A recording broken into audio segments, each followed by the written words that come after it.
Roy M. Tatem Jr. grew up in Virginia Beach, Virginia, and graduated from the wonderful Green Run High School. He went Okay. on to a bachelor's degree in political science with a minor in philosophy from Virginia State University. He went on to serve as a staffer for Senator Chuck Robb in Virginia. Roy then served as the grassroots coordinator for Hampton Roads for Barack Obama in 2008 and as the deputy director for African American outreach for Bernie Sanders in 2016. Roy was elected president of the East Valley NAACP in 2017 and continues to serve as a board member today. He serves as chair of Sheriff Paul Penzone's African American Advisory Committee, is a member of the Chandler Unified School District Diversity and Inclusion Advisory Board, City of Tempe African American Advisory Committee, and Tempe's Public Safety Task Force. Roy also completed the Race, Equity, and Leadership in Schools program at Harvard Graduate School of Education in 2019, and more recently obtained a Master's of Science in Integrated Social Sciences from Arizona State University. Congrats. Thank you. I've been busy. No, thank you. That was good. That's good. I appreciate it. Oh, my pleasure. So Roy, when we did some of our, our pre-call planning, we had such a wonderful conversation. And I stopped. I said, hey, let's stop so that we can have this very organic and authentic discussion so that everybody can hear, because you said something, I said something, and it just was just a really sincere and wonderful dialogue about race in America, Juneteenth. And I really appreciate it. And I'm hopeful that we can capture, some of that magic today. So Roy, can you tell us just a little bit about how you became intimately involved in Black matters and issues affecting the Black community today? Well, sure. I've always been passionate about the issues impacting the Black community. Going back to Virginia Beach, I would probably recall one of the first incidents of racial injustice that I had witnessed, which was at Virginia Beach, Greek Fest in 1989. Roughly, I think, 13 years old, and Right. seeing the news of Black college students being beat and chased, and I mean, just a riot at Virginia Beach, a place that we would go for fun, relaxation, and all of a sudden it looks like a war zone. And so in my early teenage years, I thought that it was a little heavy-handed to see the Virginia Beach Police, the Virginia State Police, the National Guard on the beach for college students in bikinis and board shorts. And so it was automatic realization that there was another level of justice for us, and a level of injustice for us. And then shortly thereafter, Rodney King happens in 91, the LA riots in 92, the OJ trial, 94. So right in those formative years, right, there's so much going on and so many conversations. The arrest of Allen Iverson. Oh, So think about that. The arrest of Allen Iverson, which impacts us because we were still in high school when that happened. And we all looked up to him. We admired his greatness. Even though he was in Hampton, we admired his greatness in Virginia Beach. He was right across the water.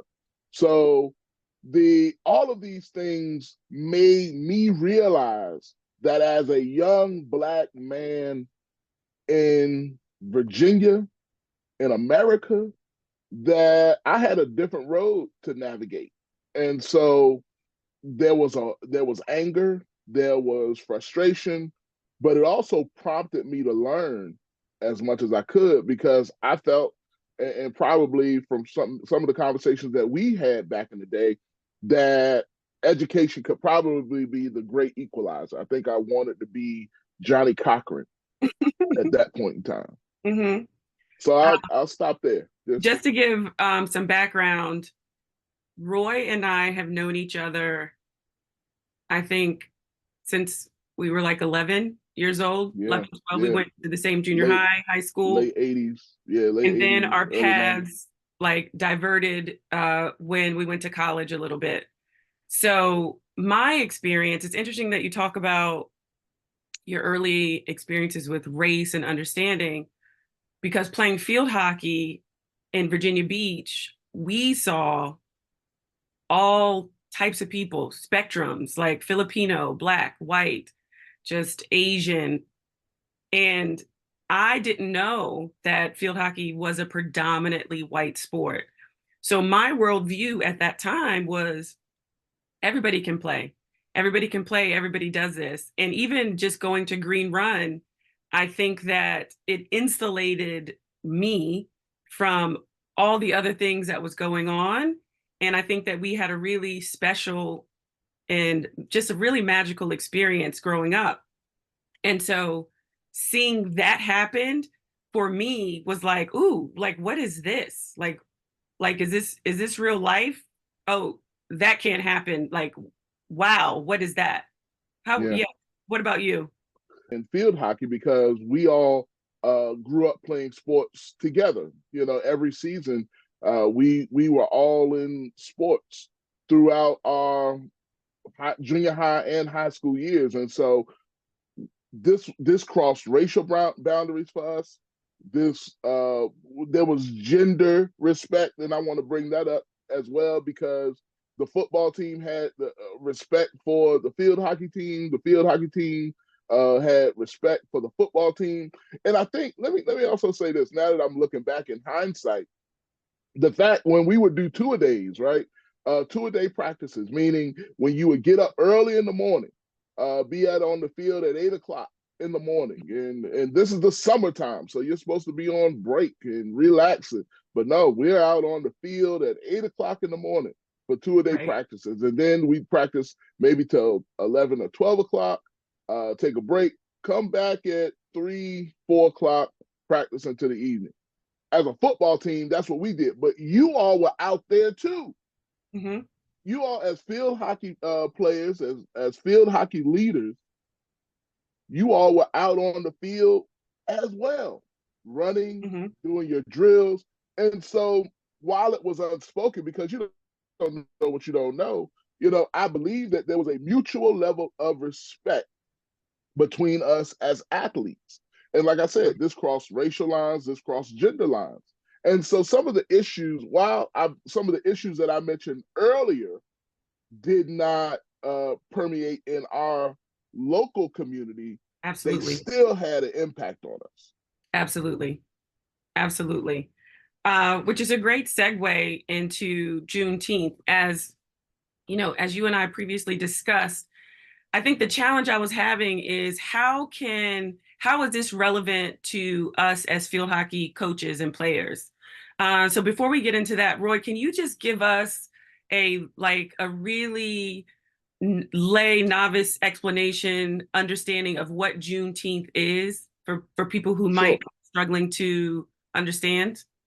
sure. Well, Juneteenth um, recognizes the official freedom of those who were already freed by the Emancipation Proclamation and the success of the Union defeating the Confederate Army in the Civil War in 1865.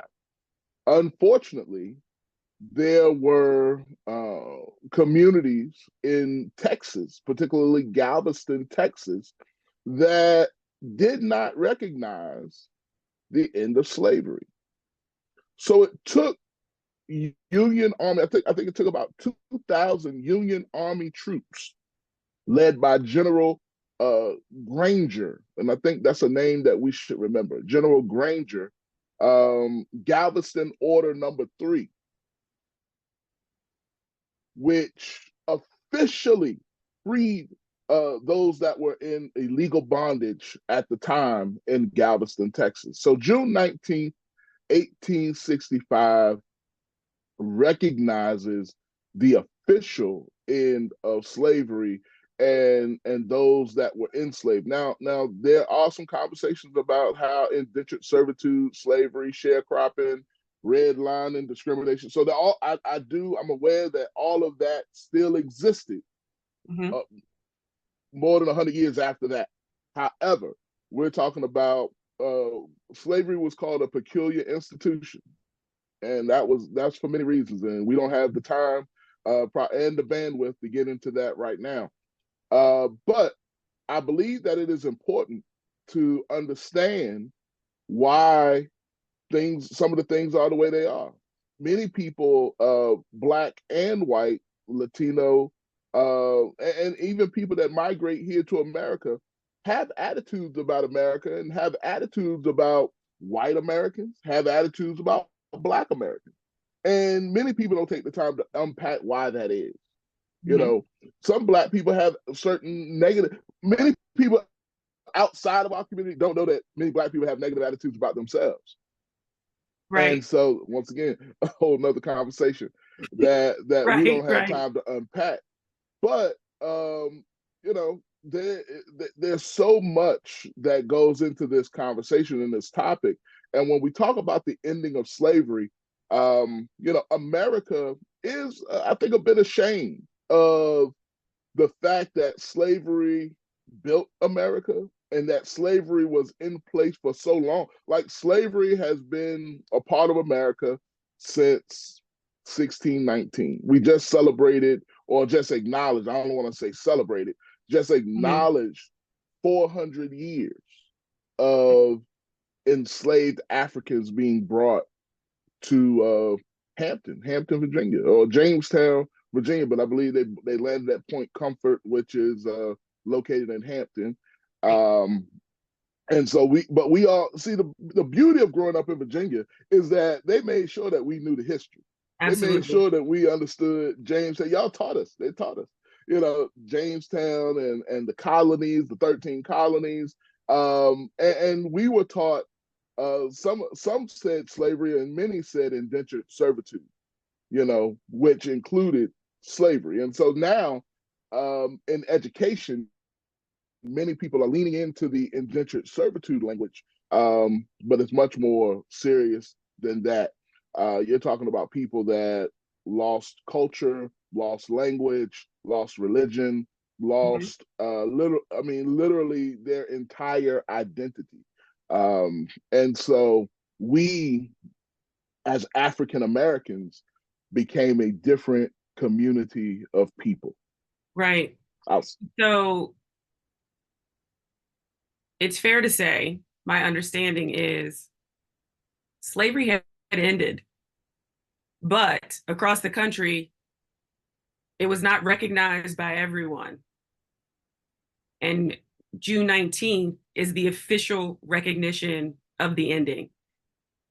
I think it says a absolutely. lot about the country we live in, that this law had been passed and that people were like, no, no, no, I'm still going to do what I want to do. And the fact that Black people didn't know that they were free. Right. Right. I mean, we're talking about before the invention of the light bulb. So it's not like people had the internet, Twitter, Instagram. So communication was a lot different. So it took so to understand this, it literally took the Union Army Mhm. to come into a town, to come into a community, to say, hey, you are free. And to the captors, you have to let them go. Right. And so to understand that, and so back to, wow, this comes full circle. I didn't expect that. So to come back to the conversation about Virginia Beach and seeing Greek Fest, right? Mhm. So think about the Army coming into a community to say, hey, Black people are free. You cannot hold them enslaved. And to fast forward to what we saw in 1989, to where the Virginia Beach Police, Virginia State Police, and the National Guard on the Virginia Beach property, oceanfront, Right. to over police Black college students. Right. Um, so there's a long history between 1865, right? and 1989, 1865, and 2024, because even as we talk about a lawful order that people were outright disobeying, I think we see some of that today Right. in the body of modern politics, and I don't want to get too political in this conversation, but we still see some of those same things today, where some people feel that the law doesn't apply to them, and that makes for a dangerous society. Absolutely. No one should be above the law, and no one should feel that they are above the law. And so who can celebrate Juneteenth? Who should celebrate Juneteenth? Because, as we talk about this was a situation that affected enslaved, and if you didn't benefit from having the slave, then I don't want this to happen. So, and it was Black people in America. So can white people celebrate Juneteenth? Who can celebrate? Absolutely. Why is it important?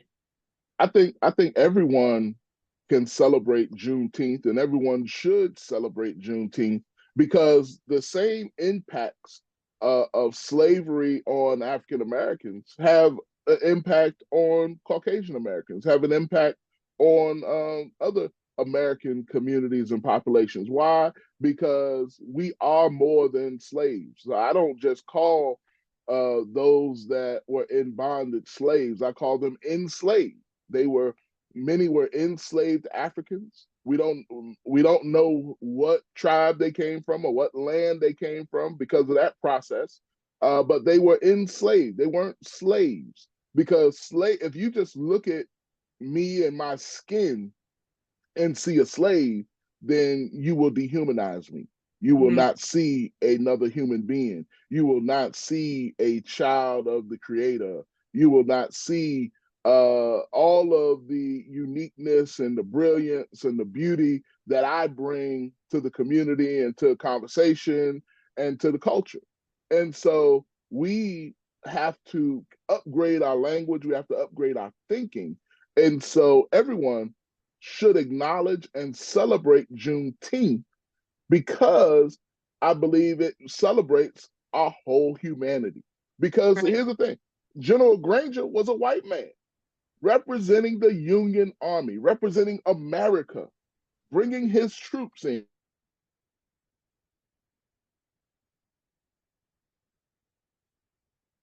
An amazing American story that should be taught and shared far and wide. And I'm hoping, and I'm using General Granger's name on purpose in Mhm. Galveston Order number 3 on purpose, because I'm hoping that just through our conversation, that people may say, hey, you know what, let me look into this a little more. Let me check out what happened in Galveston, Texas, June 19th, 1865, a little Mhm. more. Because we don't have a lot of time to get into the details of the history, but we can give people the breadcrumbs. We can point people into the direction to do research on their own, and get a deeper understanding. And so, yes, I believe that everyone should celebrate Juneteenth, acknowledge Juneteenth, and embrace Juneteenth.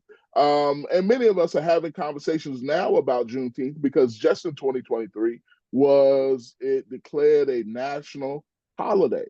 So Black people, I remember my first, I think, encounter with Juneteenth came from church, but the first public acknowledgement or widespread acknowledgement of Juneteenth came through a different world episode, you Yes, know, where they absolutely. celebrated Juneteenth, and I think it Whitley's birthday, and Dwayne Yes. bought a bean pie or something. Yes, And that's so, right. yeah. So I think, for many people, they were just hearing about Juneteenth through a different world, and that kind of sparked conversation, amongst us as younger people about Juneteenth and what the ending of slavery really meant. Because many people thought and just automatically assumed that because the Union won the Civil War in 1865, that okay, slavery's over. Right. And that Nope, wasn't the case. that Um, wasn't the case. and just as you were talking, I had two thoughts. I'm going to ask you a layered question. All right. The first thing is, as as field hockey coaches and members members of this board, it makes sense that Black people, Black coaches understand and know about Juneteenth. But how is this relevant to uh, to my world, to field hockey, to the non-Black coaches, and for those that are curious and want to know more and want to educate and want to share this with their teams, what can they do? Well, I think once we have gained some broader perspective, once you left Green Run and went to ODU and began to become the field hockey phenom that you blossomed into, you realize that the field hockey world did not look like the Virginia Beach atmosphere, the Plaza Junior High School, the Green Run High School that you grew up in. Right. And so there were people that probably had a completely different experience in their upbringing and engaging in field hockey than you had. Absolutely. So how do we? So there's a gap. So that's ultimately what we come to face when many people engage in a sport like field hockey. They are more affluent.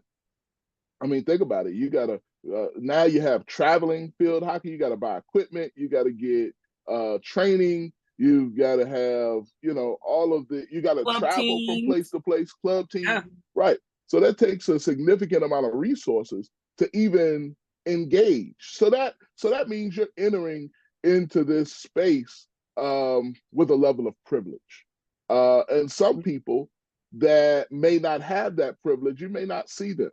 And if you automatically assume that everyone is entering the space on equal footing and coming from the same place, you're going to miss a lot. So it's important to understand that different people have different entry points into the space. And so I believe learning about Juneteenth, learning about Black history, learning about the true history of America helps those that may have not experienced a diverse upbringing or a diverse background, help them. They just help them bridge that gap a little closer and to be able to engage in respectable and respectful conversation. Because, you know, sometimes it's not what you say, but it's how you say it. And Right. so if I hear a person says, hey, Mimi, why are we celebrating Juneteenth? Or if a person says, why are we celebrating Juneteenth? I mean, like you said the same thing, but Right. you got a different attitude about Right. it. So the way you show up is the way I'm going to show up. And Right. so if you have a team, let's just say you have a team with multiracial, multicultural, um, different socioeconomic backgrounds, and someone on the team says, "Why are we celebrating Juneteenth?" You got to jump on. You got to get in there because that's about to be a problem. Agreed. And I As think opposed to somebody saying, "Why are we I celebrating was Juneteenth?" literally just thinking that I think it's fair to say that if I were to approach my team and celebrate, say, hey guys, this is what we're gonna do for Juneteenth, whatever, blah, blah, blah. I don't think anybody would say anything to me. And Yeah. I think the reason is they would say, Mimi's Black, she's celebrating this. What do we say? How does a white coach, field hockey coach, who is an ally and wants to know more, has done their research, and they introduce it to their team, their high school, their university, and they get pushback, or someone says, why are you doing this? Why, Mm. what are you doing? You're not Black.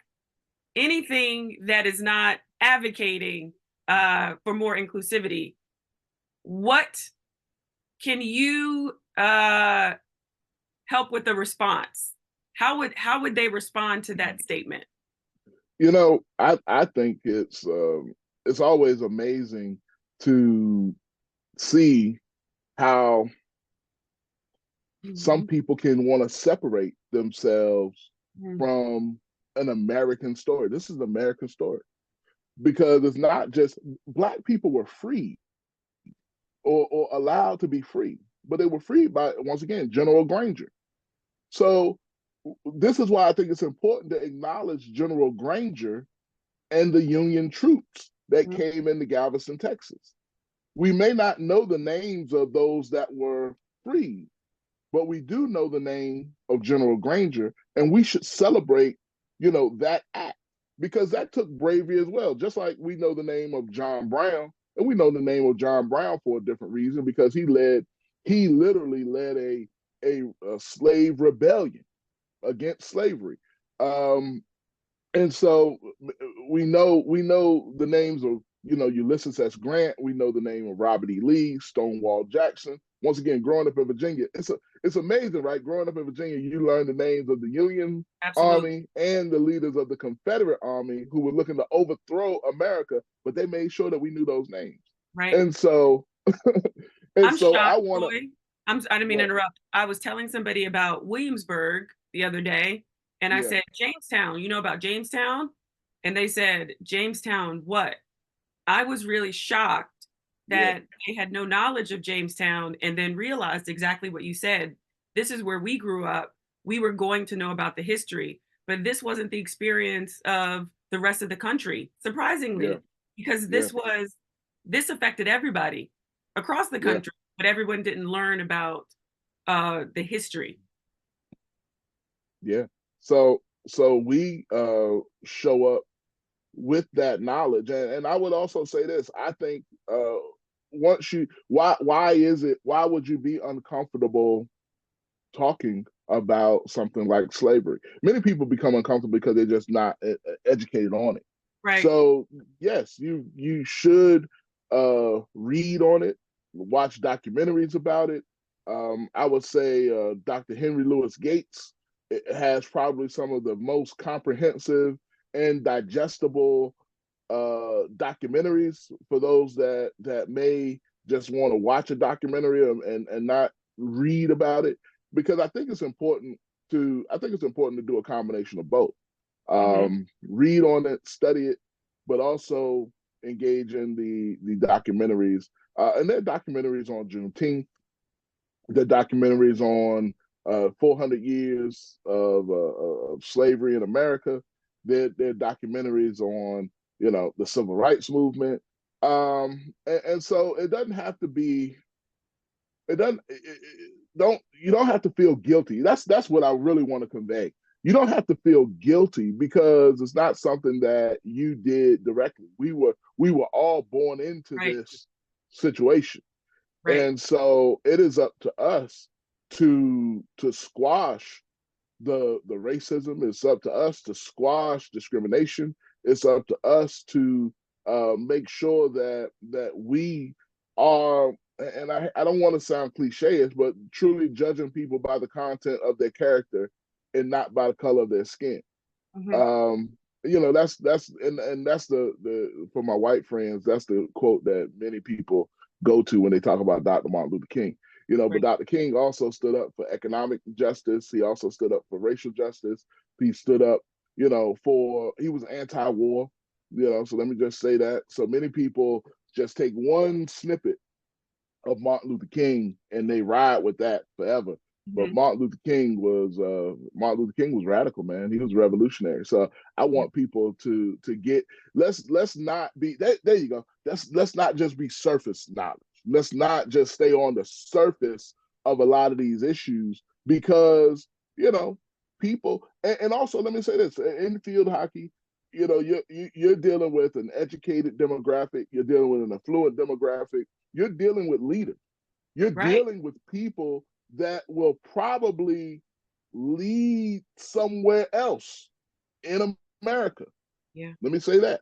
And so Great. what that means is you want to be able to prep your your team for leadership beyond the sport.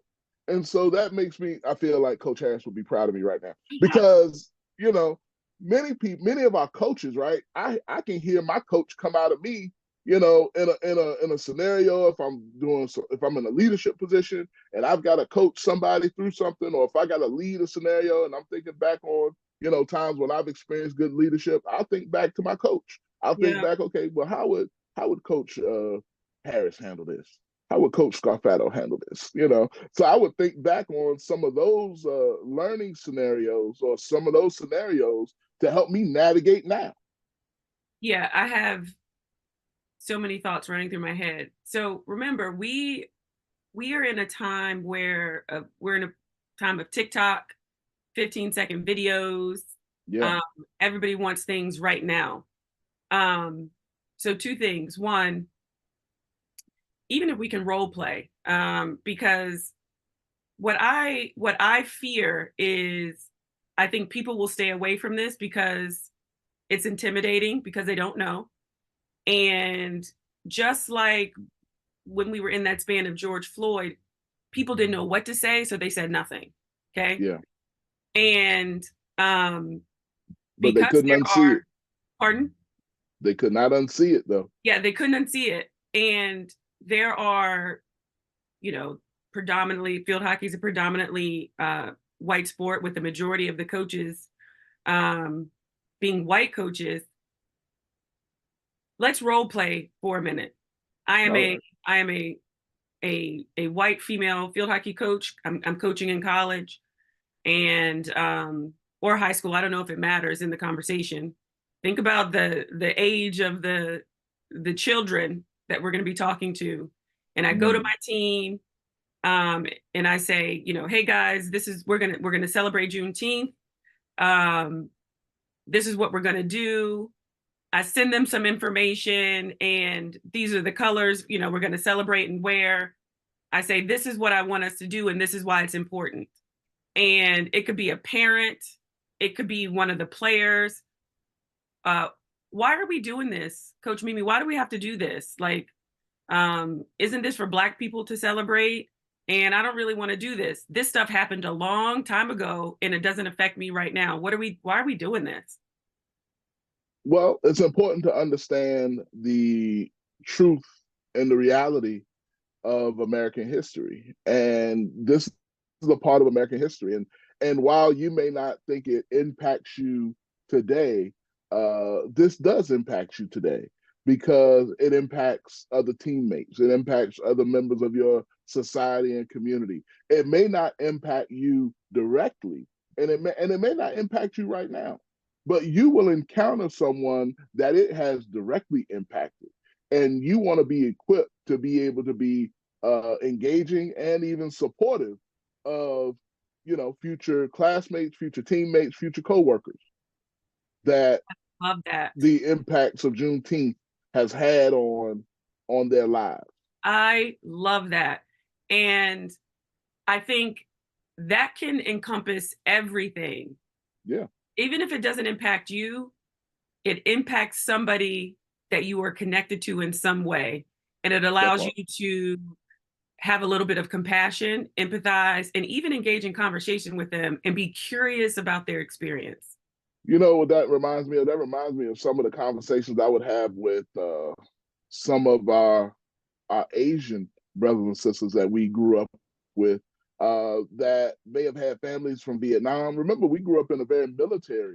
military town, military community, but they had family that were in Vietnam, or they had family that were engaged that were in Japanese internment camps, and Right. it was like, while that didn't impact me, okay, I wasn't in a Japanese internment camp, but to hear their story and to hear how it impacted them and their family, it was compelling, and it helped me understand. Okay, I'm not the only one learning about troubling history. As we got to learn about slavery. It can be troubling. We not that we had to, but yeah, we did have to watch Roots. Remember growing up and Roots came on TV and you had to watch it, and it was the most boring thing ever, right? Because it was like, ain't nobody shooting, ain't nobody chasing anybody, no car chase. What is going on here, right? Right. But as you got older and you revisit Roots, you're like, oh, that's what's happening. So, um, so yeah. So my point is, we all, intersect, as I say, we're not necessarily a melting pot, but we're a salad bowl, right? Mhm. And so we all bring you know, in the societal salad bowl, we all bring our own individual flavor and texture and ingredient to the American salad bowl. Yeah, and I think that when we start talking about race, gender, politics, and things of that nature, sometimes people are intimidated by the conversation and make assumptions that they're not equipped to talk about it. But if Yeah, you think about it, we are we engage in our own education, or we try to expand our knowledge on things that we may not directly know something about. Um, and being informed about Juneteenth, again, it doesn't have to impact you directly, but think about all the other things that we're curious about in our lives that don't impact us directly, that we seek more clarity and understanding on. Um, it really resonated with me, just to say, this doesn't affect you, but somebody that you are connected to has this experience. yeah, More than anything, somebody's celebrating, somebody has some feelings about it, and it allows you to be more curious and connect with people in a way that I don't think that we're doing right now. I love that. We will drop some resources, on the website. But Roy, can you just share some ways that for people who want to know more, can you give us some resources and just some direction on how well, to expand our knowledge base about Juneteenth? let me say this. I want to back up a little bit on something as we talk about how things relate. Right now, a lot of and this impacts just about 100% of the players and probably the coaches in field hockey. Right now, women are standing up for a right to choose and a right to have autonomy over their own body and their decisions and their choice, right? Over what Right. they do with their body. Many people don't even know that the area of medicine that we call gynecology is rooted in slavery. Mhm. Many people don't know that the connection and the determinant of birth, birthing and birth control come out of slavery. Right. Um, and so and even breeding uh, rooted in slavery. And so that once again, that's a whole nother conversation for another day. But even those that believe in the right to choose and are fighting for women's rights, um, the roots of that is in slavery. Mhm. And so yes, so slavery, while it happened, 100 years ago, 200 years, almost 200 years ago, the impact still impacts you today. Some of that science that was discovered then is still in play today. Right. And so it's important. It's, if you want to get to the root, like I said, we got to get below the surface of things and understand that things didn't just happen in a vacuum.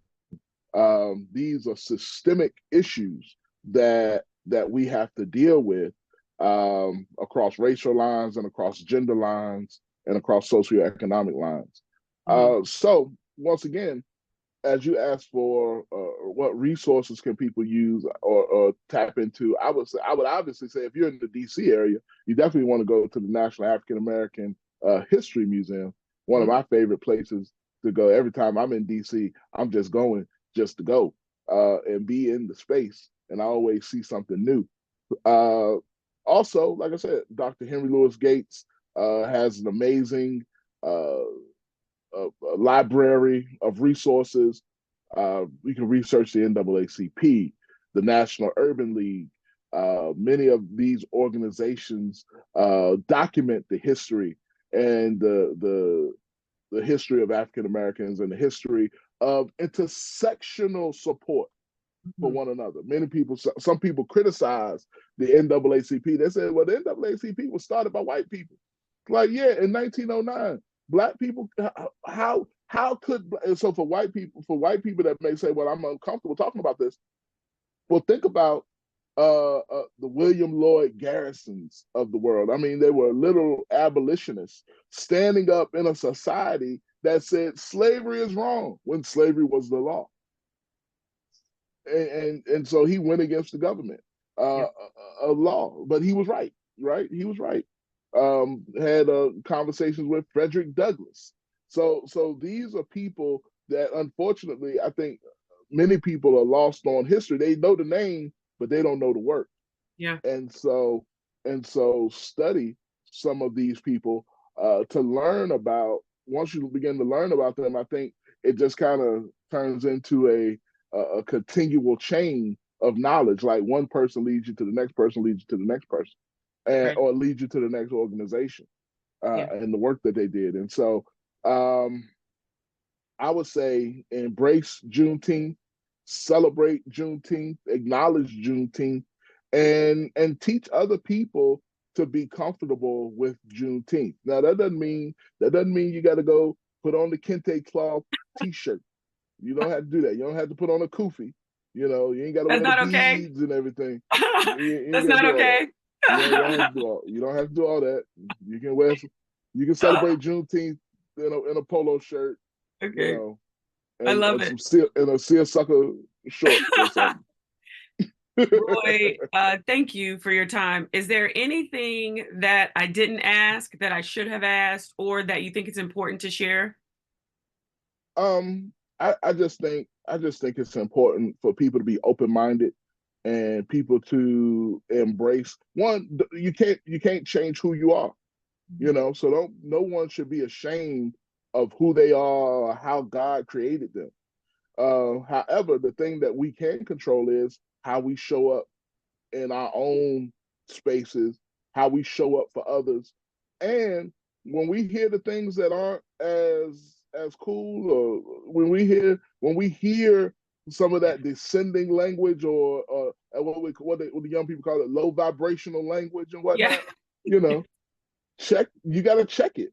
You got absolutely. to check it. Say, hey, that ain't cool. When you hear it, that ain't cool. Don't do that. Do better or be I think better. it's as simple as that. Like you can say, hey, that's not cool. That's not Right, cool.